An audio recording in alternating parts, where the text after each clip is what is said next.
আর 60-70। 60-70 বয়স? 70 ধরবো না 60 ধরবো? 60-ই ধরো। আচ্ছা, 60 বছর বয়সের চাচা, আপনি আমাদেরকে একটা উপদেশ দেন আমাদের মতো ইয়াং ছেলেদের জীবনে,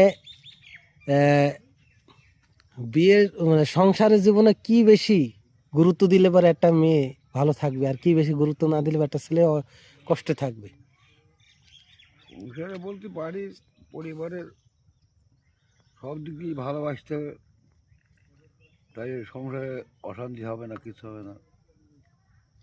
একটা উপদেশ দেন আমাদের মতো ইয়াং জেনারেশনকে, কি উপদেশ দেবেন আপনার অভিজ্ঞতা অনুসারে, সারা জীবনের একটা অভিজ্ঞতা দিক থেকে উপদেশ তো বলেন। কি আর বলবো,